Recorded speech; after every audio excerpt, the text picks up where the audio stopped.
अब कार्यक्रम की अग्रिम कड़ी में मैं मुख्य अतिथि के रूप में हमारे साथ जुड़े हुए महामना मालवीय मिशन के संरक्षक, महामना के पौत्र तथा इस काशी हिंदू विश्वविद्यालय के कुलाधिपति परम आदरणीय न्यायमूर्ति गिरधर मालवीय जी से अनुरोध करती हूँ कि वे अपने वक्तव्य के द्वारा हमारा मार्ग प्रशस्त करें। आदरणीय गिरधर मालवीय जी ने महामना के चिंतन, उनके आदर्शों को अत्यंत निकट से देखा है। संघर्ष के समय उनकी संकल्प शक्ति से आप भली भांति परिचित हैं। इस संकट के काल में आपका उद्बोधन हमारे लिए निश्चित रूप से मार्ग प्रशस्त करने वाला होगा। तदर्थ मैं आपसे सादर अनुरोध करती हूँ कि अपने आशीर्वचनों से हम सभी को आप्यायित करें। आदरणीय माननीय न्यायमूर्ति गिरधर मालवीय जी। मैं काशी हिंदू विश्वविद्यालय के महामना मालवीय मिशन की इकाई का साधुवाद करता हूँ कि उन्होंने इस समय जब देश कोविड-19 की भीषण एक परेशानी से गुजर रहा है, उस समय उन्होंने महामना के मूल्यों को और महामना के आदर्शों को देखते हुए ये वेबिनार आयोजित किया है कि जिससे ये पता लगे कि क्या महामना के मूल्य, उनकी जो हम लोगों के प्रति उनकी जो एक आस्था थी, जो उनको विश्वास था कि काशी हिंदू विश्वविद्यालय के छात्र और काशी हिंदू विश्वविद्यालय के अध्यापक इन सब अपने आचरणों से ये सारी मुसीबतें पार कर लेंगे, उसमें आज उसकी कोई प्रासंगिकता है अथवा नहीं है। हम यदि इस पर विचार करना चाहें तो मुझे लगता है कि सबसे पहले हमें महामना के विचारों पर, महामना के जीवन पर और उनके मूल्यों पर थोड़ा विचार करना पड़ेगा। महामना अपने जीवन में हमेशा नैतिकता और मूल्यों का और उच्च आदर्शों का पालन करते थे। उन्होंने कभी भी जीवन में कोई काम, कोई कहने लायक नहीं है जो कहे, कोई दुनिया में कह सके कि उन्होंने कोई भी कार्य ऐसा किया जो अनुचित रहा हो। मैं तो कभी कभी उन्हें भगवान राम की तरह से, मर्यादा पुरुषोत्तम की तरह आचरण करने वाला एकमात्र व्यक्ति पाता हूँ। वह भारतवर्ष में शिक्षा की जो दशा थी उससे बहुत चिंतित थे। ये नहीं कि भारतवर्ष में उस समय तक शिक्षा का प्रचार या प्रसार नहीं हुआ था। भारतवर्ष में कई विश्वविद्यालय भी थे, कई कॉलेज भी थे, लेकिन वहाँ की शिक्षा जो मैकॉले की शिक्षा थी, जिससे कि भारतवर्ष में सिर्फ लोग पढ़ लिख करके आधुनिक विचारों के साथ में और अंग्रेज़ों की दास्ता को पूरा करते हुए उनके कार्य को कर सकें, उससे प्रेरित वो शिक्षा उस समय की थी। वो इस तरह की शिक्षा को बिल्कुल ही अनुचित मानते थे कि इस शिक्षा से भारत का विकास नहीं हो सकता। उनकी दृष्टि में भारत का जो युवा वर्ग है, उस युवा वर्ग को अपने जीवन में ऐसे आचरण करना चाहिए, ऐसी शिक्षा प्राप्त करनी चाहिए जो भारतवर्ष के ऐसे नागरिक पैदा करें, भारतवर्ष के भविष्य के ऐसे नेता पैदा करें, राष्ट्र निर्माता पैदा करें जो भारतवर्ष को पुनः विश्व गुरु के स्थान पर ले जाने में सफल हो सके। इसके लिए उनका जो विचार था वो बिल्कुल भारतीय परंपराओं को, भारतीय शैली को और भारतीय जो भी रहने सहने के तरीके थे उनको पालन करते हुए शिक्षित होना और उच्चतम शिक्षा प्राप्त करना उनका लक्ष्य था। महामना अपने जीवन में जब भी जो कार्य करते थे उसको अच्छी तरह से विचार करके वो करते थे, कोई जल्दीबाजी में कार्य नहीं करते थे। उन्होंने अपने हृदय पक्ष को हमेशा अत्यंत महत्वपूर्ण रखा था। यद्यपि वह बहुत ही, यदि हम कहें कि बुद्धि पक्ष उनका, तो उनके जैसी बुद्धि वाला व्यक्ति भी देखना बहुत मुश्किल है, क्योंकि किस चीज़ में उन्होंने योगदान नहीं किया। यदि हम उनका वैज्ञानिक दृष्टि से अगर एक बार उनके बारे में विचार करें तो 1918 की जो इकोनॉमिक कंडीशन पर उनका नोट ऑफ डिसेंट है, वो आज भी लोग पढ़ते हैं तो दांतों तले उंगली दबा लेते हैं कि उस ज़माने में उन्होंने जो जो चीज़ें कही थी वो कितनी प्रासंगिक थी। तो उनकी ये नहीं कि बौद्धिक रूप से वो कहीं कम रहे हों, किंतु हृदय पक्ष उनका बहुत ही अधिक, उनका अपने मन में हमेशा हृदय से काम करते थे। लोग ये तक बताते हैं कि उनके सामने ज़रा सी कोई दीन अवस्था में आ जाता था तो उनके आंसू बहने लगते थे, इतना उनका हृदय कोमल था। लेकिन ये सब होते हुए भी उनके विचार बिल्कुल दृढ़ थे, और उन्हीं विचारों के आधार पर उन्होंने ये तय किया कि मुझे तो एक ऐसी शिक्षा की योजना बनानी है, एक ऐसा शिक्षा का माध्यम देश को देना है जिससे कि लोग अपने देश में अच्छे विद्यार्थियों की तरह से आकर के सामने अपने कार्य को कर सकें। अब इस संदर्भ में अगर मैं आगे बात करूं तो उनकी शिक्षा का स्वरूप विशुद्ध स्वदेशी की शिक्षा विशुद्ध स्वदेशी होनी चाहिए। उन्होंने जब काशी हिंदू विश्वविद्यालय की स्थापना का विचार किया तो उस समय बिल्कुल निश्चित रूप से उनका था कि हमारे यहाँ विश्वविद्यालय की शिक्षा का माध्यम हिंदी होगा, और यही करके उन्होंने बाकायदे काशी हिंदू विश्वविद्यालय के चार्टर की मांग की थी। सब कुछ होने के बाद विदेशियों ने, अंग्रेज़ों ने उस समय ये मना कर दिया कि यदि आप हिंदी में वहाँ पर शिक्षा देंगे, विद्यार्थियों को पढ़ाएंगे, तो पता नहीं क्या क्या आप पढ़ा दें और आप उनको हमारे एक तरह से विरोधी बना दें, हमारे आज़ादी की लड़ाई में उनको डालने के लिए उनका मस्तिष्क ऐसा कर दें कि वो ब्रिटिश हुकूमत का ही विरोध करने लगें। तो हम तो ऐसी जो आपकी शिक्षा की पद्धति होगी या माध्यम होगा, हम उसे स्वीकार नहीं करेंगे। उनके वजह से उनको अंत में लाचार होकर के उनको अंग्रेज़ी का माध्यम विश्वविद्यालय में शिक्षा के लिए अपनाना पड़ा, वरना उनका यही विचार था कि हमारी स्वदेश की शिक्षा जो है स्वदेशी भाषा में हो। ये उनका जो स्वदेशी का विचार था, इस विचार को यदि हम देखें तो इसमें लोगों को एक संदेह था कि शायद आधुनिक जो विज्ञान की या आधुनिक टेक्निकल जो नॉलेज है उसके लिए अगर हम हिंदी की भाषा का प्रयोग करेंगे तो हम शायद विद्यार्थियों को शिक्षित नहीं कर पाएंगे।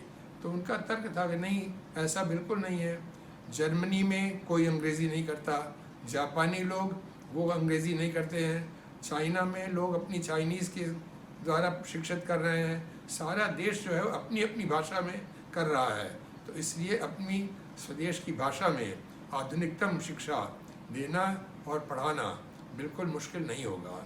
इसलिए उनका यही विचार था कि हम स्वदेशी शिक्षा जो है, स्वदेशी शिक्षा से और स्वदेशी रूप में अपनी शिक्षा को ढालते हुए अपनी ऐसी शिक्षा विद्यार्थियों को दें जिससे कि हमारा विद्यार्थी होनहार हो और विश्व स्तर पर हमारे जो विद्यार्थी हैं उनके साथ में बैठ करके, उनके साथ वार्ता करके उनके मुकाबले खड़े हो सके। इस पर उनका अपने लिबास के ऊपर भी बहुत उनका विचार था कि देखने में भी आप महामना का कोई भी कभी उनको नहीं देखेंगे कि उनके लिबास में उन्होंने कभी कोई ऐसी चीज़ पहनी हो जो विशुद्ध भारतीय न रही हो। तो इनके मन में ही जो था भारतीयता या भारतीय संस्कृति, अपने मन में उन्होंने अपने ऐसे उसका कर रखा था, आवरण उसका पहन रखा था कि उनको देख के कोई भी समझ सकता था कि ये एक भारतीय महानुभाव हैं और इनकी बातें जो होती थीं वो भारतवर्ष के संदर्भ में ऐसा लगता था कि भारतवर्ष को प्रतिनिधित्व उसका करती थी। इनका इसी तरह का विचार इनका जो होता था कार्यशैली में होता था। कार्यशैली उनकी ये थी कि कभी भी उन्होंने अंग्रेजियत की तरीके से काम करना उन्होंने पसंद नहीं किया।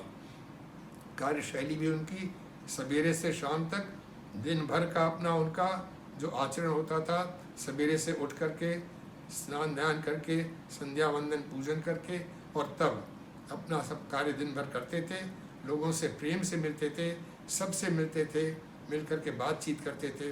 तो इसलिए उनका एक ऐसा व्यक्तित्व था कि उनसे जो भी मिलता था वो उससे उनका प्रभाव उनके ऊपर पड़ता था। उन्होंने जीवन में कभी भी संकीर्णता उनके जीवन में नहीं आई। उनके विचार इतने उदात्त थे, अपने आप में वो बिल्कुल विशुद्ध पंडित थे। और जिस तरह कहते हैं कि एक पंडित को जीवन व्यतीत करना चाहिए, वैसा शुद्ध आचरण करते थे। लेकिन उसमें उनके कठमुल्लापन नहीं था, उनके में संकीर्णता नहीं थी, उनके विचार बिल्कुल उदात्त थे। हम सब जानते हैं कि उन्होंने भारतीयों के उस ज़माने में बहुत बड़े एक दोष को, जो अछूतोद्धार का उन्होंने काम किया, उनकी दृष्टि में अछूत कोई नहीं होता था। और ये मानना कि कोई अछूत है उसको मानते नहीं थे। और देखिए करके दिखाया उन्होंने, अपने पास में उन्होंने बनारस में बैठाया, अछूतों को अपने पास बैठा करके उनका बाकायदे उनको मंत्र दिए और कहा कि यदि इनको मंत्र देने के अलावा इनको यदि दर्शन पूजन का अधिकार नहीं है तो मुझे भी नहीं हो सकता है। इसके ऊपर काशी के पंडितों ने उनके ऊपर जूते चप्पल भी फेंके, लेकिन वो नहीं, उनका मन अडिग था कि नहीं, इसमें कोई दिक्कत नहीं है। और इसका प्रभाव ऐसा हुआ कि जब लोगों ने देखा कि महामना के जैसा व्यक्तित्व वाला एक बिल्कुल शुद्ध स्वदेशी एक महानुभाव इस तरह की बात कर रहे हैं, तो लोगों ने उनकी बात को मानना शुरू किया। तो ये उनके मन में इस तरह की संकीर्णता नहीं थी। उस समय लोग स्त्रियों की शिक्षा के बिल्कुल विपरीत थे कि लड़कियां जाके कैसे पढ़ेंगी।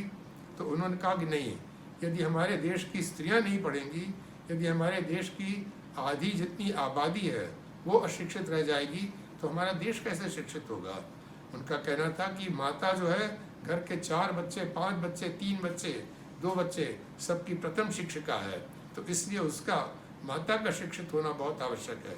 और उन्होंने जब काशी हिंदू विश्वविद्यालय बना तो सब ने देखा है कि सबसे पहले वहाँ महिला विद्यालय महाविद्यालय है, जहाँ पर आकर के बाहर से लड़कियाँ रह करके पढ़ती थी।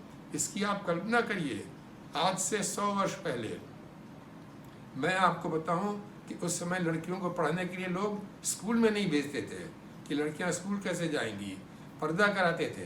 तो वहाँ पर उनका नहीं, लड़कियां घर से बाहर निकलें, आकर के रहें, काशी हिंदू विश्वविद्यालय के छात्रावासों में रहें और रह करके, और उसके बाद वो जा करके वहाँ पर पढ़ाई करके शिक्षित हो करके और अपने बच्चों को पढ़ाएं। इस तरह से उन्होंने जो संकीर्णता नाम की चीज़ है उस पर कभी विश्वास ही नहीं किया।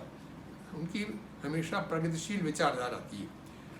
आप लोगों को शायद जान के आश्चर्य होगा कि कश्मीर के महाराजा ने काशी के पंडितों से पूछा कि यहाँ के जितने मुसलमान हैं वो कह रहे हैं कि हमें फिर से हिंदू बना लीजिए। तो उन्होंने काशी के पंडितों से जब पूछा तो काशी के पंडितों में महामना को लोग पहले ही मानते थे। तो महामना ने कहा कि तत्काल बना लेना चाहिए, लेकिन करपात्री जी ने इसका विरोध किया। वो बोले नहीं, ऐसा नहीं हो सकता। तो उन्होंने कहा चलिए इसके ऊपर विवाद कर लेते हैं। विवाद की स्थिति आई तो 3 उनमें बैठे, निर्णायक बैठे कि ठीक है, हम महामना को और करपात्री जी दोनों को सुन करके और तब ये निर्णय देंगे कि उनको फिर से बनाया जा सकता है कि नहीं। तो महामना ने सीधे उनसे प्रश्न किया करपात्री जी से कि आप बताइए कि हमारे यहाँ किस शास्त्र में, किस पुस्तक में ये लिखा हुआ है कि हमारे यहाँ यदि कोई किसी तरह से विधर्मी हो गया हुआ है, कुछ किसी ने गलत कर दिया है, तो उसको हम अपने धर्म में नहीं ला सकते हैं। तो उसका उन्होंने कहा कि एक ही हमारे यहाँ तरीका था कि आप प्रायश्चित्त कराइए और प्रायश्चित्त करके और फिर उसको वापस अपने में ले लीजिए। तो इसलिए जितने हैं सब के सब वहाँ के मुसलमान को हम प्रायश्चित्त कराएंगे और फिर से उनको ले लेंगे। क्या दूरदृष्टि थी उनकी। यदि आज उनकी बात को मान लिया गया होता तो आज ये समस्या कश्मीर की जो है वो न होती है। इस तरह की विचारधारा के साथ में महामना ने अपना जीवन का निर्वाह किया है।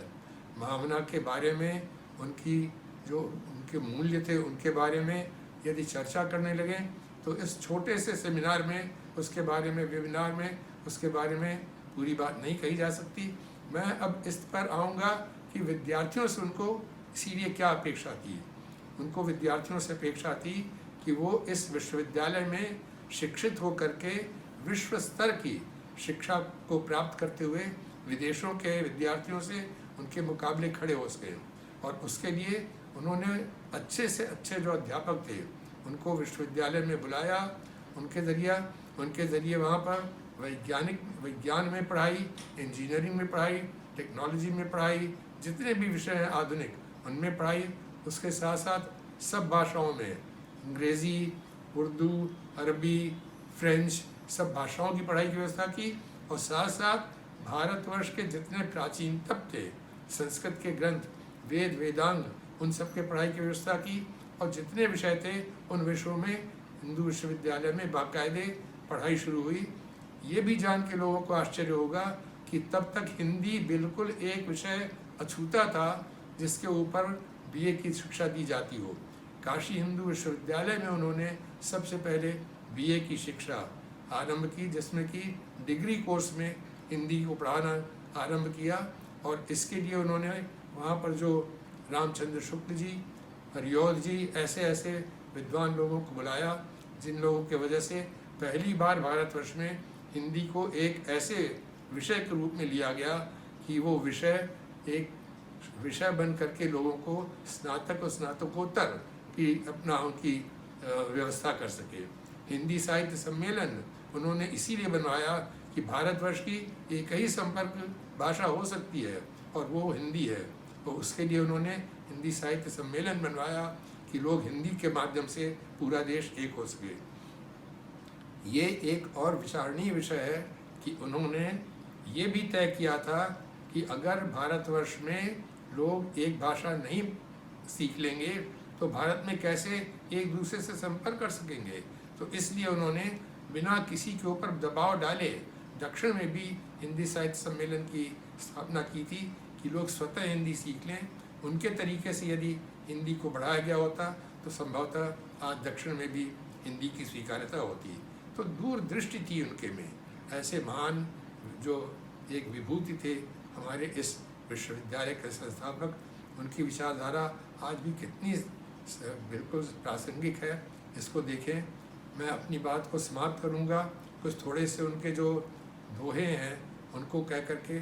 वो विद्यार्थियों से कहते थे, दूध पियो, कसरत करो, नित्य जपो हरि नाम, हिम्मत से कारज करो, पूरेंगे सब काज। आज के जब हम कोविड की बात करते हैं तो देखिए, दूध पियो, अपना स्वास्थ्य ठीक रखो, कसरत करो, उससे भी स्वास्थ्य ठीक होगा, नित्य जपो हरिनाम, जो एक आपको आध्यात्म है, आपको जो मननशीलता है, ये इसको जो आपको करना चाहिए वो आप करो, हिम्मत से कारज करो, आप खूब मेहनत से काम करो, पूरेंगे सब काज, आपके सारे काम पूरे होंगे।